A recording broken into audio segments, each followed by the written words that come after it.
오이 싫어하시는 분? 축하드립니다. 가파한테 안 잡혀가실 겁니다. 농담 아닙니다. 에도 시대 사람들은 진짜로 믿었거든요.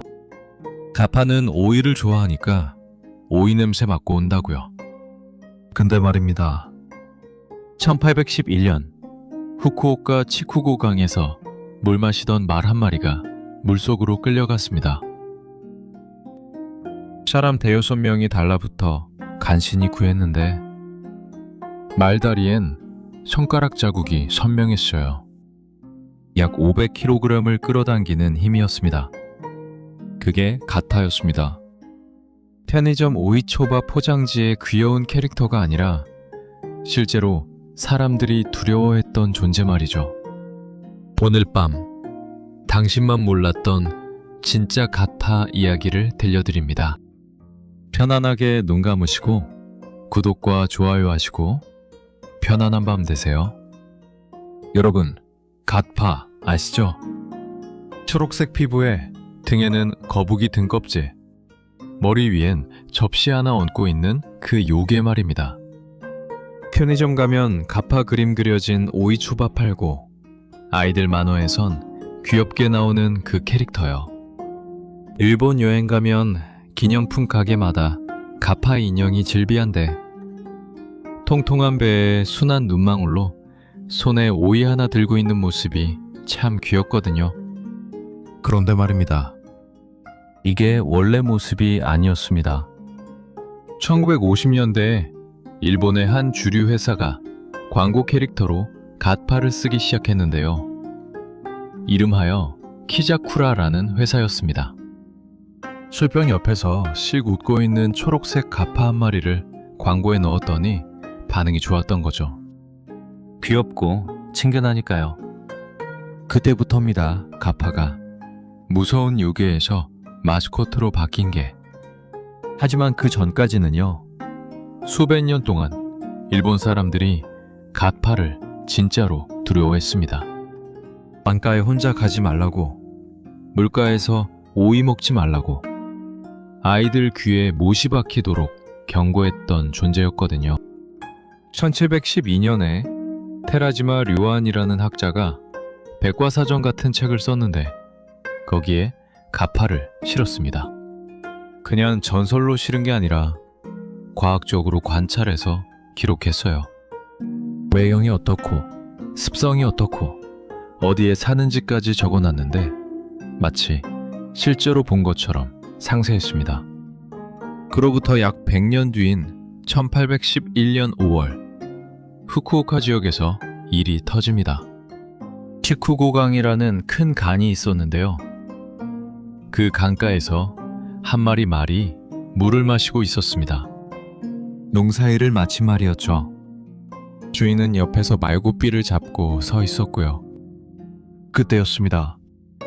물속에서 뭔가 튀어나왔어요. 초록빛이었는데 비늘 같은 게 번쩍이면서 말의 다리를 확 잡아챘습니다.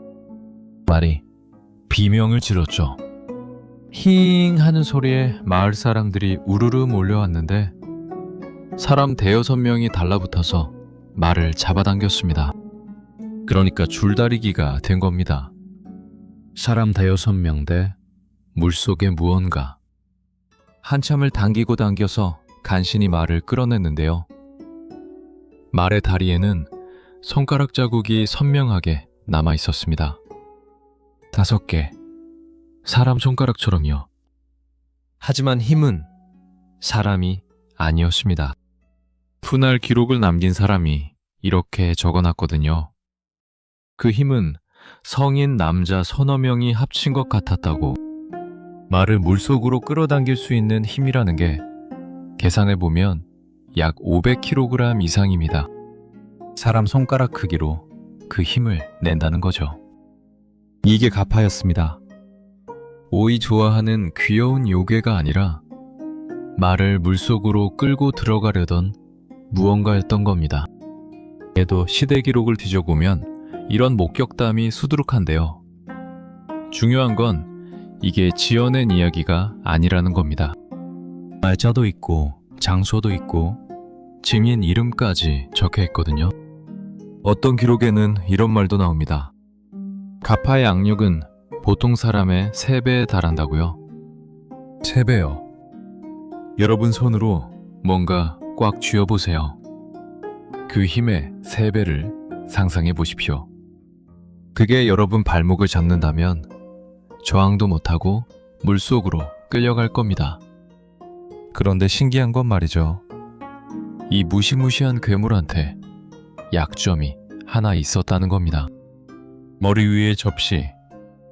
그 접시에 물이 담겨 있는데 그 물이 마르면 가파는 힘을 잃는다고 했습니다. 아예 죽어버린다는 말도 있었죠. 왜 접시일까요? 왜 하필 물일까요?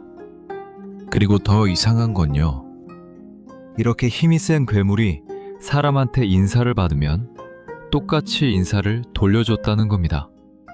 그것도 정중하게 허리를 굽혀서요. 괴물인데 예의가 바른 거죠. 이상하지 않습니까? 사람을 물속으로 끌고 들어가는 괴물이 인사는 받아준다는 게 그 접시의 비밀을 아는 사람만이 살아남을 수 있었습니다. 어느 여름날이었습니다. 한 젊은이가 강가를 지나가고 있었는데요. 해가 이미 넘어가서 어스름한 시간이었습니다. 물소리가 철벅철벅 들리는데 그게 평소와 달랐어요. 뭔가 규칙적이지 않았거든요. 멈췄다가 다시 들리고 또 멈추고. 젊은이가 강가로 다가갔습니다. 그리고 봤습니다. 물가에 앉아있는 게 있었어요. 사람 키만한데 등에 거북이 등껍질 같은 게 있고 머리는 대머리인데 한가운데 접시가 얹혀 있었습니다. 초록빛 피부가 젖어서 반들거렸죠. 가파였습니다. 젊은이는 도망치려고 발을 돌렸는데 그때 발밑에 돌멩이가 굴러갔습니다. 돌이 물에 퐁당 빠지는 소리가 났고요. 가파가 고개를 돌렸습니다. 노란 눈이 젊은이를 똑바로 봤어요. 그리고 천천히 일어섰습니다. 몸에서 물이 뚝뚝 떨어지는데 그 소리가 이상하게 크게 들렸습니다. 젊은이는 온몸이 굳었습니다. 그때 문득 어릴 때 할아버지가 해준 말이 떠올랐어요. 가파를 만나거든 인사를 해라. 절대 도망치지 말고 정중하게 인사를 해라. 젊은이가 허리를 굽혔습니다. 실례했습니다. 그러자 가파가 멈칫했습니다. 그리고는 천천히, 아주 천천히 허리를 숙였어요. 예의를 차리듯이 정확히 같은 각도로요. 그 순간이었습니다. 머리 위 접시의 물이 흔들렸습니다. 탈랑 하는 소리와 함께 물 몇 방울이 접시 밖으로 튀었어요. 그러자 가파의 몸이 흔들렸습니다. 마치 갑자기 힘이 빠진 것처럼요. 젊은이는 다시 한 번 더 깊이 절을 했습니다. 가파도 따라서 절을 했습니다. 이번엔 물이 더 많이 흘렀습니다. 접시에서 물이 쏟아져 내렸거든요. 가파가 비틀거리기 시작했습니다. 무릎을 꿇더니 두 손으로 땅을 짚었어요. 그만. 가타가 말했습니다. 목소리가 있었습니다. 사람 목소리처럼 들렸는데 물속에서 나는 것처럼 울렸어요. 더 이상은 안 됩니다. 젊은이는 그제야 깨달았습니다. 접시의 물이 가파의 생명이라는 것. 그 물을 마르면 가파는 움직일 수 없다는 걸. 그래서 사람들이 인사로 가파를 이긴다고 했던 거죠. 가파가 고개를 들었습니다. 당신은 규칙을 아는군요. 규칙이요? 우리는 약속을 지킵니다. 예를 갖추면 예로 답합니다. 하지만 가파가 천천히 일어섰습니다. 접시의 물은 이제 반도 안 남았는데 그래도 움직일 수는 있었나 봅니다. 예를 어기는 자에게는 우리도 예를 지키지 않습니다. 가파가 물속으로 들어갔습니다. 첨벙 소리를 내며 사라졌죠. 젊은이는 한참을 서 있었습니다. 괴물인데 규칙을 지킨다는 게, 아니, 규칙에 묶여 있다는 게 이상했거든요. 왜 그럴까요? 왜 가파는 인사를 받으면 답해야 할까요? 그건 나중에 알게 됩니다. 가파는 원래 물의 신이었다는 것. 신이기 때문에 약속을 지켜야 했고 예법을 따라야 했던 거죠. 하지만 사람들이 신으로 대우하지 않으면서 가파는 괴물이 됐습니다. 신도 아니고 괴물도 아닌 규칙만 남은 존재. 그게 가타였습니다. 하지만 사람들은 곧 깨달았습니다. 가파를 이기는 것보다 더 중요한 게 있다는 걸. 바로 가파와 약속하는 거였죠. 어느 마을 이야기입니다. 그 마을은 큰 강 옆에 있었는데요. 매년 여름이 되면 아이들이 물에 빠졌습니다. 한두 명이 아니라 해마다 서너 명씩. 어른들이 아무리 조심하라고 해도 아이들은 더위를 못 이겨서 강으로 갔거든요. 그러면 돌아오지 못했습니다. 며칠 뒤에 떠올랐는데 이미 차가워진 뒤였죠. 마을 사람들은 가파 탓을 했습니다. 강에 가파가 산다. 아이들을 물속으로 끌고 간다. 하지만 가파를 본 사람은 없었어요. 그냥 그렇게 믿었을 뿐이었죠. 그러던 어느 해였습니다. 마을에 나이든 스님 한 분이 찾아왔는데요. 그분이 이상한 말을 했습니다. 가파는 오이를 좋아합니다. 오이에 아이 이름은 새겨서 강에 던지십시오. 그러면 가파가 그 아이는 건드리지 않을 겁니다. 사람들은 반신반의했습니다. 오이에 이름을 새긴다고 가타가 약속을 지킬까요? 하지만 달리 방법도 없었어요. 그래서 한 어머니가 먼저 해봤습니다. 6살짜리 아들이 있었거든요. 어머니는 오이를 하나 샀습니다. 그리고 칼로 조심조심 아들 이름을 새겼어요. 손이 떨렸습니다. 글씨가 삐뚤빠뚤했는데 그래도 또박또박 이름을 다 새겼죠. 다음날 새벽, 어머니는 강가로 갔습니다. 아무도 없는 시간이었어요. 물 한 개가 자욱했고 강물 소리만 들렸습니다. 어머니가 오이를 들고 강물을 향해 말했습니다. 이 아이는 제 아들입니다. 이름은 이렇습니다. 부디 이 아이만은 건드리지 말아 주십시오. 그리고 오이를 던졌습니다. 오이가 물에 퐁당 빠졌어요. 물살에 떠내려가는데 그게 천천히 가라앉기 시작했습니다. 어머니는 오이가 완전히 보이지 않을 때까지 서 있었죠. 그 여름, 그 아이는 강에서 놀았습니다. 다른 아이들이랑 물장난도 치고 깊은 데까지 들어가기도 했는데요. 아무 일도 없었습니다. 무사히 집으로 돌아왔어요. 소문이 퍼졌습니다. 오이에 이름을 새기면 가파가 약속을 지킨다더라. 다음 해부터는 마을 사람들이 모두 오이를 준비했습니다. 아이가 있는 집마다 오이를 사서 이름을 새겼죠. 어떤 집은 아이가 셋이나 있어서 오이를 3개나 던졌고요. 신기한 건 정말로 사고가 줄었다는 겁니다. 매년 서너 명씩 물에 빠지던 아이들이 그 뒤로는 한 명도 안 빠졌어요. 아니, 정확히는 한 명 빠졌는데 그 아이만 오이를 안 던진 집 아이였습니다. 사람들은 확신했습니다. 가파는 약속을 지킨다. 오이에 이름을 새기는 건 단순한 풍습이 아니었습니다. 계약이었어요. 사람이 오이를 바치면 가파는 그 이름의 아이를 건드리지 않는다는 약속이었죠. 왜 오이였을까요? 나중에 사람들이 생각해봤더니 오이는 물에 잘 안 썩었습니다. 다른 음식은 며칠 지나면 흐물흐물해지는데 오이는 단단하게 형태를 유지했어요. 그리고 수분이 많았죠.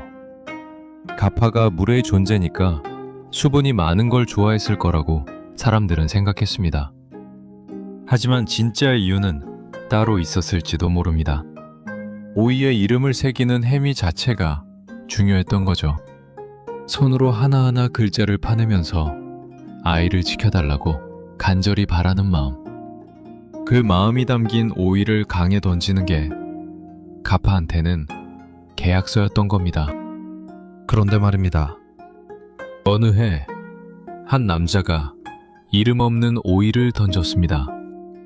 그 남자는 귀찮았던 겁니다. 오이에 이름 새기는 게 번거롭고 설마 그런 걸로 가파가 알겠냐 싶었던 거죠. 그래서 그냥 오이 하나 사서 이름도 안 새기고 강에 던졌습니다. 이것도 오이니까 알아서 받아라. 그렇게 말하고 돌아섰어요. 그날 밤 남자의 아들이 강에 갔습니다. 10살쯤 됐는데요. 친구들이랑 물장난을 치고 있었습니다. 해가 지고 있었지만 여름이라 날이 길었거든요. 아이들은 물속에서 까르르 웃으며 놀았죠. 그때였습니다. 한 아이가 갑자기 물속으로 쑥 빠졌습니다. 처음엔 친구들이 장난인 줄 알았어요. 숨바꼭질하는 건가 싶었죠. 그런데 시간이 지나도 안 올라왔습니다. 한참 뒤에 다른 아이들이 소리를 지르기 시작했고요. 어른들 불러! 빨리! 마을 사람들이 달려왔습니다. 물속을 뒤졌는데 아이가 안 보였어요. 강물이 깊지 않았거든요. 허리춤밖에 안 되는 깊이였는데 아이가 사라진 겁니다. 사람들은 밤새 찾았습니다. 횃불을 들고 강을 따라 내려가면서 이름을 불렀죠. 하지만 대답이 없었어요. 사흘 뒤에 아이가 떠올랐습니다. 하류 쪽에서였는데요. 몸이 부풀어 있었습니다. 사람들이 끌어올려서 보니까 이상한 점이 있었어요. 아이 몸에 손가락 자국이 있었습니다. 발목에, 손목에 누가 꽉 잡았던 것처럼 멍이 들어 있었죠.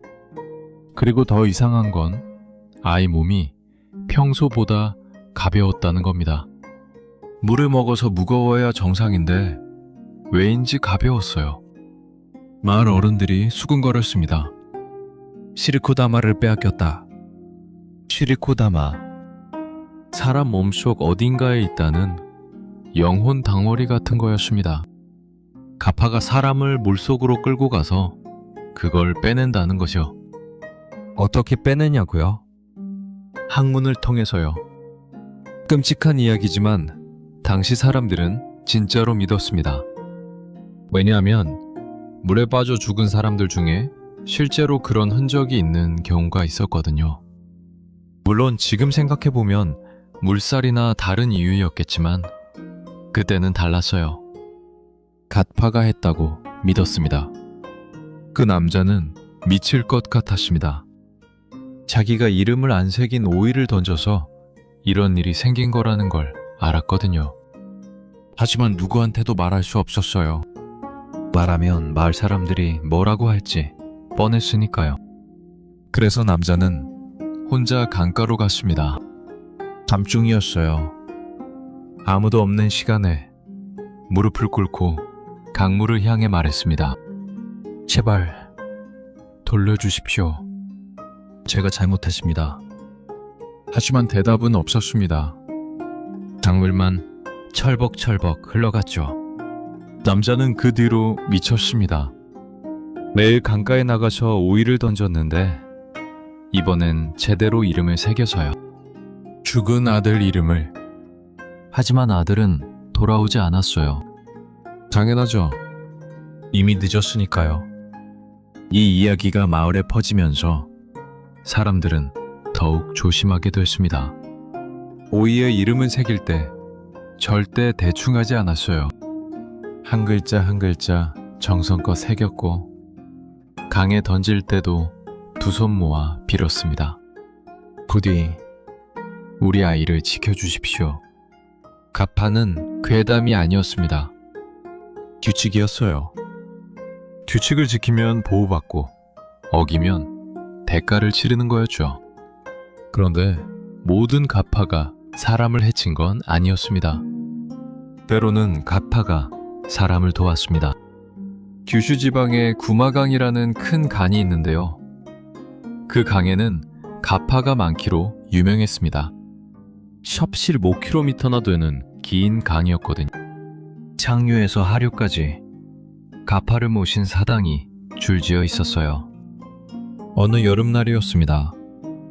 한 젊은 남자가 강가를 지나가고 있었는데 갑자기 앞에 가파가 나타났습니다. 남자는 깜짝 놀라서 뒤로 물러났죠. 가타가 말했습니다. 나와 스모를 겨루지 않겠는가? 스모요. 남자는 어이가 없었는데 가파가 진지했습니다. 강가에 모래를 평평하게 고르고 거기에 동그라미까지 그렸어요. 즉석 스모판이었죠. 내가 지면 소원 하나를 들어주겠다. 가타가 그렇게 말했습니다. 남자는 생각했습니다. 가파가 힘이 세다는 건 알지만 자기도 마을에서 힘이 센 축에 속했거든요. 그리고 스모라는 건 단순히 힘만으로 되는 게 아니지 않습니까? 기술도 필요하고요. 좋습니다. 하겠습니다. 남자가 대답했습니다. 둘이 마주 섰습니다. 가파는 생각보다 작았어요. 남자 가심춤밖에 안 됐는데 몸은 단단해 보였습니다. 등에 거북. 등껍질이 햇빛에 반짝였죠. 연기가 시작됐습니다. 가파가 달려들었는데 힘이 엄청났습니다. 남자가 비틀거렸어요. 하지만 남자도 버텼습니다. 발을 땅에 단단히 딛고 가파를 밀어냈죠. 그렇게 한참을 버티는데 남자가 문득 생각났습니다. 좁시다. 남자가 갑자기 몸을 낮추면서 가파한테 인사를 했습니다. 그러자 가파도 반사적으로 고개를 숙였어요. 예법을 지키는 거죠. 납시의 물이 출렁이었습니다. 남자가 재빨리 가파를 밀었습니다. 균형을 잃은 가파가 동그라미 밖으로 나가 떨어졌어요. 남자가 이겼습니다. 가파는 한동안 그 자리에 주저앉아 있었습니다. 그러더니 천천히 고개를 들었어요. 당신이 이겼어. 가타가 인정했습니다. 약속대로 소원을 말하시오. 남자는 생각했습니다. 뭘 빌까요? 돈? 아니면 힘? 그런데 문득 마을 생각이 났습니다. 마을 논에 물이 부족했거든요. 강물을 끌어와야 하는데 수로가 자꾸 무너졌어요. 우리 마을 수로를 고쳐주십시오. 남자가 말했습니다. 가파가 고개를 끄덕였습니다. 그리하겠소. 그날 밤 이상한 일이 일어났습니다. 마을 사람들이 아침에 일어나 보니까 무너졌던 수로가 말끔하게 고쳐져 있었어요. 돌을 쌓아서 단단하게 만들어놨는데 사람 손으로는 하기 힘든 작업이었습니다. 물속 깊은 데까지 작업이 돼 있었거든요. 사람들은 가파가 했다는 걸 알았습니다. 그 뒤로 마을에서는 가파를 모시는 작은 사당을 세웠어요. 매년 오이를 바치면서 감사하다고 절을 했습니다. 가파는 괴물이 아니라 마을을 돕는 존재가 된 거죠. 그런데 가파가 도운 건 그것만이 아니었습니다. 다른 마을 이야기인데요. 한 농부가 일하다가 팔이 부러졌습니다. 뼈가 꺾여서 팔이 이상한 방향으로 꺾여 있었어요. 아팠겠죠. 농부는 비명을 지르면서 주저앉았습니다. 근처에서 일하던 사람들이 달려왔는데 어떻게 해야 할지 몰랐어요.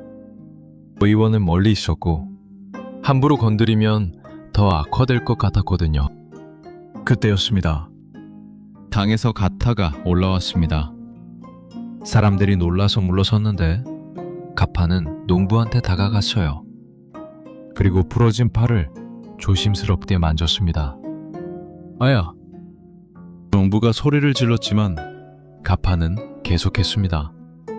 손가락으로 뼈를 더듬더니 양손으로 팔을 잡았어요. 그리고 확 잡아당겼습니다. 뚝! 소리가 났습니다. 농부는 기절할 뻔했는데 신기하게도 그 뒤로 통증이 줄었어요.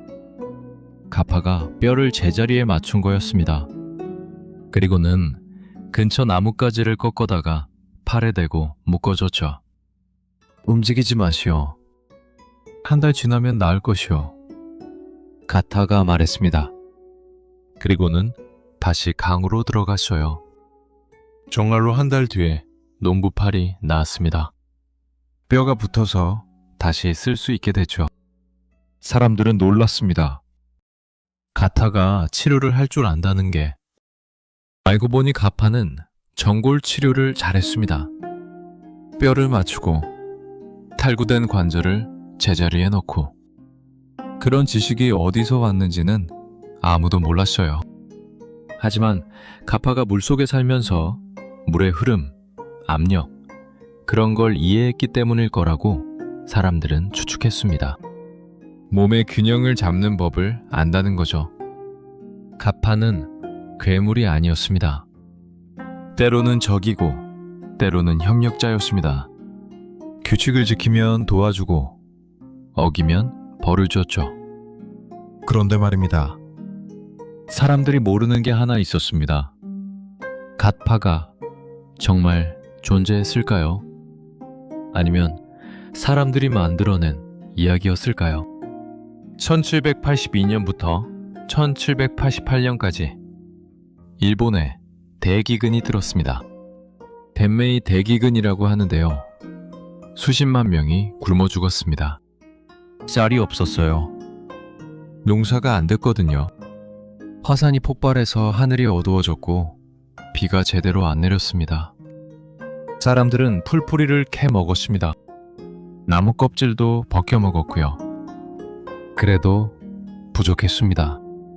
특히 아이들이 많은 집은 더 힘들었죠. 먹일 게 없었거든요. 그때 생긴 풍습이 하나 있었습니다. 나비키. 한자로 쓰면 사이를 띄운다는 뜻인데요. 실제로는 영아 사례를 의미했습니다.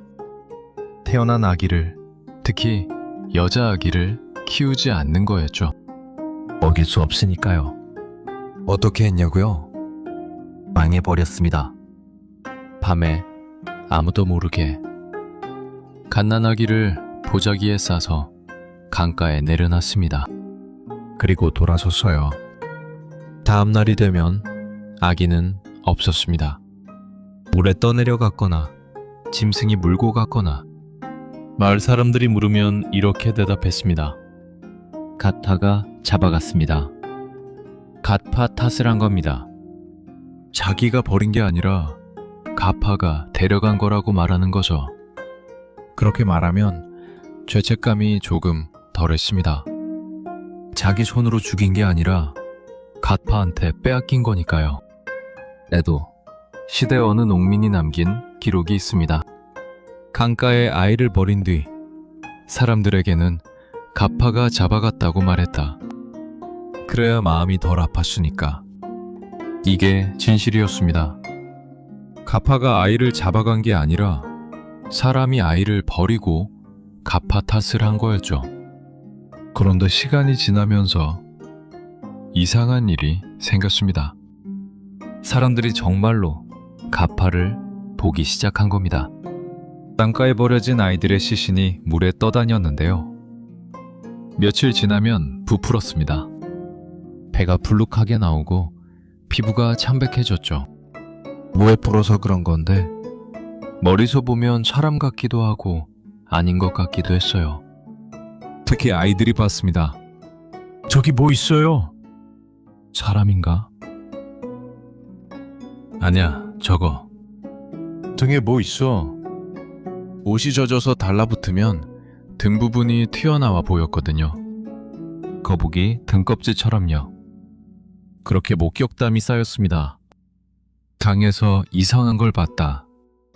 초록빛이었다. 머리가 대머리 같았다.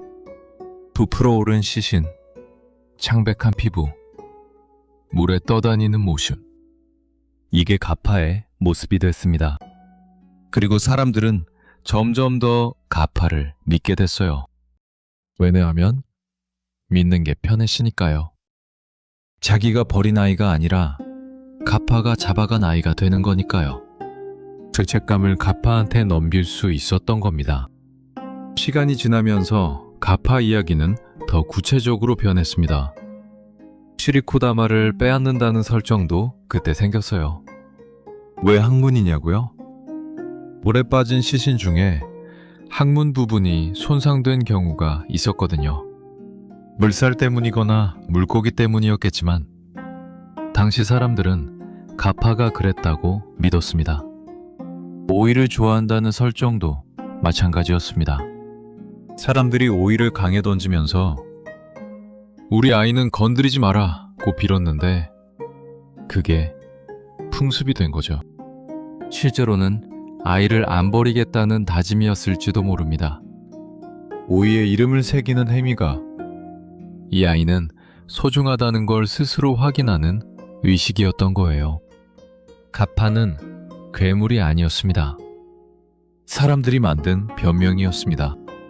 슬픔을 감추기 위한, 죄책감을 덜기 위한. 하지만 동시에 가파는 경고이기도 했습니다. 아이들을 강가에 혼자 보내지 마라. 물은 위험하다. 함부로 버리지 마라. 그렇게 가파는 괴담이 됐고 규칙이 됐고 결국 문화가 됐습니다. 그렇다면 가파는 뭘까요? 존재했던 걸까요? 아니면 상상 속의 존재일까요? 차가현의 마츠우라 주조라는 양조장이 있습니다. 300년 넘게 술을 빚어온 집안인데요. 거기에 가파의 미이라가 보관되어 있죠. 21cm 크기예요. 작은 원숭이처럼 생겼는데 등에 거북 등껍질 같은 게 달려 있습니다. 17대째 그 집안을 이어온 사람이 이렇게 말했습니다. 이것이 진짜인지 가짜인지는 모르겠습니다. 하지만 우리 조상들은 이것을 300년 동안 소중히 지켜왔습니다. 그냥 물건이 아니라 생명으로 대했던 거죠. 일본 전역에는 가파라는 이름이 들어간 지명이 100곳이 넘습니다. 가파다리, 가파잎, 가파산. 아무 이유 없이 그런 이름이 붙진 않았겠죠. 뭔가 있었을 겁니다. 사건이든 목격담이든 믿음이든. 1991년에는 미야자키현에서 가파의 것으로 추정되는 발자국이 발견됐습니다. 길이가 12cm였는데요. 사람 발자국도 아니고 동물 발자국도 아닌 이상한 모양이었어요. 물갈퀴 자국 같은 게 있었거든요. 지문에도 실렸습니다. 그럼 가파는 정말 존재했을까요? 어쩌면 존재했을지도 모릅니다. 지금은 멸종된 큰 수달이었을 수도 있고 아직 발견되지 않은 양서류였을 수도 있죠. 1979년까지만 해도 일본에 일본 수달이 살았거든요. 서서 걷는 모습이 가파랑 비슷했다고 합니다. 하지만 중요한 건 그게 아닙니다. 가파가 실제로 있었는지 없었는지가 중요한 게 아니라 사람들이 왜 가파를 필요로 했는가가 중요한 거죠. 가파는 물의 위험을 인격화한 존재였습니다. 강은 생명을 주기도 하지만 빼앗기도 하거든요. 농사를 짓게 해주지만 아이들을 물에 빠뜨리기도 하고 그 양면성을 설명하기 위해 사람들이 만든 게 가파였던 겁니다. 예를 지키면 도와주고 어기면 해를 입힌다. 오이를 바치면 아이를 지켜주고 약속을 어기면 데려간다. 이건 계약이었습니다. 사람과 자연 사이에, 아니 사람과 물 사이의 계약이었죠. 그리고 가파는 슬픔을 감추는 장치이기도 했습니다. 버린 아이들, 구하지 못한 아이들, 잃어버린 아이들. 그 죄책감과 슬픔을 가파라는 존재에게 넘긴 겁니다. 그래야 살아갈 수 있었으니까요. 2020년 코로나가 유행했을 때 일본에서 이상한 현상이 있었습니다. 아마비에라는 요괴가 재조명됐어요. 가타와 비슷한데 물에서 나와서 역병을 경고한다는 존재였습니다. 사람들이 아마비의 그림을 그려서 SNS에 올렸어요. 역병을 막아달라고 빌면서요. 갓파도 마찬가지였습니다. 재난을 설명하고 두려움을 표현하고 슬픔을 감추기 위한 장치였던 거죠. 그래서 가파는 지금도 살아있습니다. 오일을 든 귀여운 마스코트로요. 더 이상 무섭지 않게, 더 이상 슬프지 않게 변했지만 여전히 거기 있습니다. 당신이 사는 동네에도 이름만 다른 가파가 있지 않습니까? 우리가 두려워하는 것들, 우리가 설명할 수 없는 것들, 우리가 감추고 싶은 것들, 그 모든 것에는 이유가 있습니다. 그리고 그 이유를 우리는 때로 괴물의 이름으로 부릅니다. 오늘 밤 이야기는 여기까지입니다. 가파는 괴물일까요? 아니면 거울일까요? 그건 여러분이 판단하시면 됩니다. 편안한 밤 되세요. 좋아요, 댓글, 구독, 알림 설정까지 부탁드립니다.